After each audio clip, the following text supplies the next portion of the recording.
McDonald's is going to go in there. We know Stop and Shop is going to go in there. Dick's Sporting Goods is a much larger chain. Model Where is do you a much see larger- McDonald's even listed? Do you see it? Not yet, but let's not play naive and say they're not going to advertise there. Well, I would hope they do, maybe, but I don't know if we would even accept McDonald's because Right. I don't advocate fast food, first of all. Right. But The other thing is, I mean, but wait a minute. Modell's, Just on the Dick's, list. they're pretty big companies. They're not small mom and pop shops. We put those up there as suggestions. Yeah. You know, people are asking, we can't get to that number. Yeah, those are the Right, ones right, listed with right. question mark. So that's why we put that suggestion. Yeah. Have we talked to them, or The only people out approach us are really Local. local small businesses. I Right. reached out to Walmart and stuff. But you know the CVS's and those guys. I mean, like Walmart, how many high school students do they actually employ? What do they do for the community? I do know that they cut back on healthcare. They're outsourcing their production to third world countries that aren't paying, the right thing. So, I mean, those are some of the things that I'm concerned with. And they're just going to put this big blue sign up there with Well, Walmart. the You know, sign's going to be that's not- controlled in the Right. size and, design, but, the bottom line is, most of the time, when you get contributions, and believe me, I've been doing this for 20 years in this town, from McDonald's or Dunkin' Donuts or any of them, it's more or less, yeah, okay, here's $1,000. They're not doing it for the advertising value. They're not doing it to necessarily sell their product. They're doing it because they've got a business in town here, and they feel some type of obligation most of the time, to be honest with you, to give you something. And they may not give $1,000. I know that those bigger companies in town are somewhat reluctant sometimes because they have a limited budget as to what they can use for advertising. So, I mean, I don't know. I think that. It's a food for thought, that's all Yeah, I'm saying. no, you know, you raise a good issue, because it comes back to that whole premise of what should be up there. But I think Right. we have to be we can't be too discriminatory either, as to put our own values in place of what businesses in town are willing to donate, so. so let me quickly go through my thoughts on this. I think the two most important things are, one, this is a trial. Actually, three most important things. Two, that Hillview did approve it, and three, the school committee has final sign-off on every single sign that goes up there. And this has been tried in courts around the country, and the school committee's authority, or whatever authority in town is making the ruling, has, in every court case I've seen, has been upheld in terms of not allowing certain signs. The other thing I'll tell you is, I've been involved with North Reading Youth Soccer for over 10 years, and involved with the North Reading soccer tournament that we hold every year, which has signs plastered all over the fields, and I've never had one of the 4,000 people who are in our town during that tournament ever say anything to me about how ugly the signs are, because they know that those people are sponsoring the tournament. They're making the tournament happen. And 90% of the sponsorship, if not higher, is local, small businesses. You've never seen a Walmart sign. Walmart has occasionally donated, but they've never donated enough to get one of their signs up. Modell's, Dick's Sporting Goods sends us coupons that we put in the packet to hand out to the kids. Never been a sign for Dick's Sporting Goods up. My small business that I'm a partner in, we sponsor the tournament. Not because I want people to, I don't think I'm going to get marketing clients from the tournament. As Jerry said, I'm proud to sponsor the tournament. I want my company associated with this tournament because it's a great event. So those to me are the three most important things. The other thing is, we're in a new era. There are no more public revenue streams, none. I'm going to talk a little bit later about a meeting I attended last week. There's no more money to come from the public revenue streams. We need to find a way to raise revenue that I think is in a tasteful way, and I think this is. I've looked at the picture. I looked at it 3 weeks ago. I agree with Jerry. These aren't, you can quibble about whether they're ads or sponsorship banners. I think they're sponsorship banners because of the reasons that Jerry stated. It's a very effective way to run money. And let's be honest here. Our kids, I don't think our kids are going to be impacted by a landscaping company or a roofing company or a slate and tile company. And these are most of the companies that are going to put their banners up there. I know Marty's listed some of these bigger chains, but I honestly don't see them. They've never done it for the youth soccer tournament. Maybe they'll want to do it for this. I don't know how many of those major chains have their signs up at the Little League fields, but I'm guessing that most of the businesses are local businesses that have the signs up there also. As Karen mentioned, the building inspectors approved it. The Hillview Commission has approved it. I think it's been well thought out by Parks and Recreation. It is a one-year trial. We will come back a year from now and review it. What was the success of it? What do people think of it? And again, I think the most important thing is we'll have complete control of what's allowed. And we do, as Cliff mentioned, and there's different interpretations of how to read this policy, but we have a sponsorship policy. And I'm just going to quickly quote from it. It's called the Corporate Business Benefactor Sponsorship. And the first thing it says is it tells you what kind of signs that won't be allowed. And these include signs that promote the use of drugs, alcohol, tobacco, or firearms, promotes hostility, disorder, or violence, attacks or demeans any ethnic, racial, gender, or religious group, support a specific religion, promotes or opposes any political candidate or ballot proposition, or inhibits the functioning of any school. So we've got a good list of things that won't be allowed. And it starts off with any signs promoting the use of drugs, alcohol, tobacco, firearms. You know, it's not something that I want to put our superintendent in the position of having to approve signs, but that's going to be part of her responsibility as per this policy and as per the agreement memorandum of understanding between Hillview, Parks and Rec, and the school committee. We need to raise this money. The last thing we can do is have this field fall into disrepair, to not have a warranty, a long-term warranty on the lights, to not be able to upgrade the field when necessary. And I think that as a pilot program, there's one thing I think I forgot to mention. If you have a child who's graduated from North Reading High School, the book is full of advertisements. How awful. It's full of advertisements. Some advertisements from parents saying congratulations, a lot of advertisements for businesses saying the same kind of advertisements that Jerry talks about. Congratulations to the class of 2000, whatever year it is.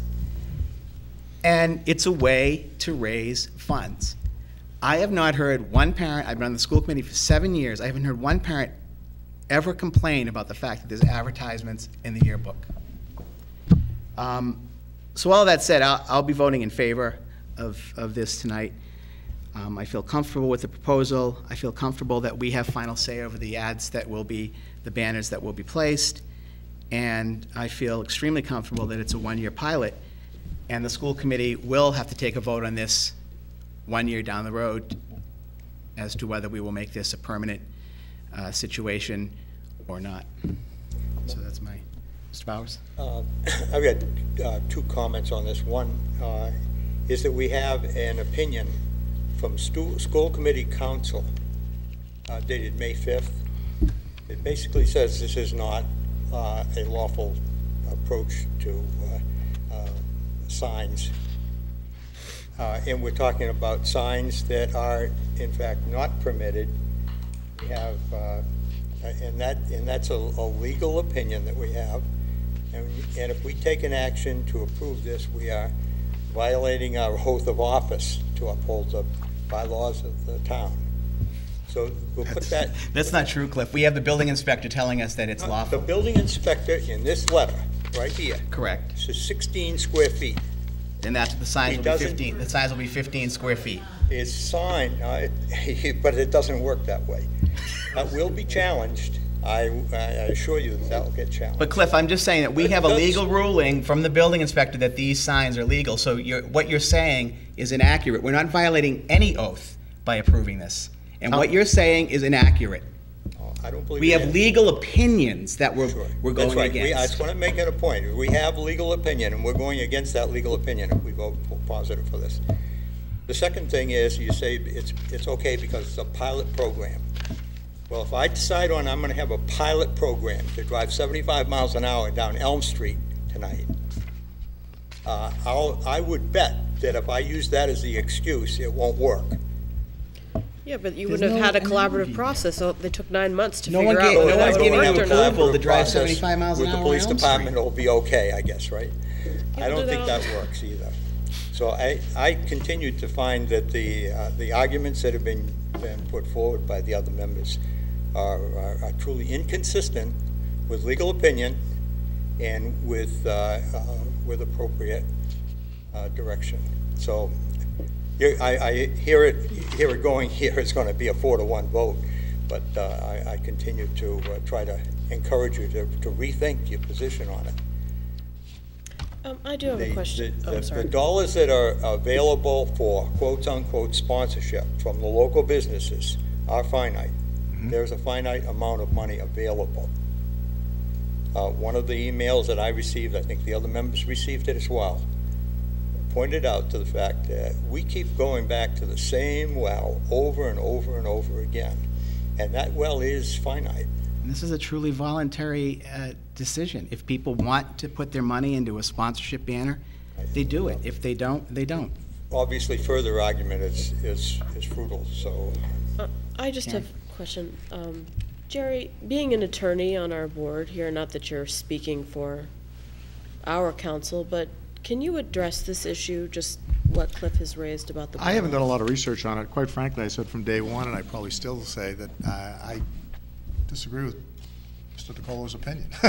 I'm not sure that that's necessarily, but I think it's a gray area. I think Pat came up and actually said that she believes that there's a loophole there, and I think it's something that the only way a determination is going to be made on that now with the building, it's just like the zoning board of appeals. If they grant a variance, there's only one way to overturn it. That's to go to court.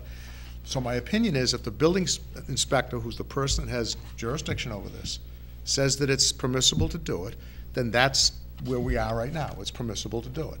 If, in fact, it's challenged and it goes to court and a court gives a different decision, then we'll know. But I think it's a gray area in this case. It really is. But I will admit that on first glance, I disagreed with the building inspector's opinion on that. Any other comments from the committee? No, Can I just address all the legalities that have been mentioned here, because we are on television, and I just want to make something perfectly clear. Mr. Nixon, go right ahead. Mr. Bowers is speaking of school committee council when he says that school committee council wasn't sure as to whether this was legal. Town council says it is. So I just want to make that clear. Council for the town says it is legal. Thank you. We have closed public discussion, but I know George Stack is here from the Hillview, so I'm going to have George come up and add a few comments. Like you do. Hi, George Stack, Chairman of the Hillview. And first, I'd like to address children. I spent 40 years with them in schools. And you're underestimating their sophistication. They're not as easily swayed as we think they are, as people think they are. But back to the question on the legalities. The attorney for the school committee, I would assume, would be ruling on school property. And again, you know how I play down the whole business of the Hillview not being, it being under the Hillview now, under the enterprise, and it's not school property anymore. To me, to us, it's a school field, but we try to have a good partnership and get everything done. The genesis of the trial period came out of the Hillview from our attorney, Mike Junta. And he thought it would be good to have a year of, because something's going to go on that field somewhere. Personally, the advertising is never going to be seen by people coming to the field because the advertising is going to be in front of them. They're going to be in the stands. We're going to see how it plays. It was rejected by us initially, as the turf field was rejected by us initially, and the years roll on. 23 years in the Hillview, 7 years ago the turf field people came to us. A year now, the turf field has been there, and it's been great. So time moves on. They have a responsibility. We give the seed money. They have to come up with the maintenance and the infrastructure over the years. They have to come up with money. There's none with us. We're down like everybody else. There's no more money. So they have to be creative. So when they came to us again and presented something we thought was aesthetically pleasing, we said, well, we'll give it a try. We'll give it a try for a year. We all knew you had differences of opinion, so we came to, sort of like Solomon trying to come up with a decision here. So we figured a year, you look at it. If you don't like it, if it's obtrusive and you want to get rid of it, you get rid of it. It's in your court. But it's an opportunity for them to come up with money that they will need, so. Well said. Thanks. Any further comment, or I don't know if the superintendent wants to make any comment on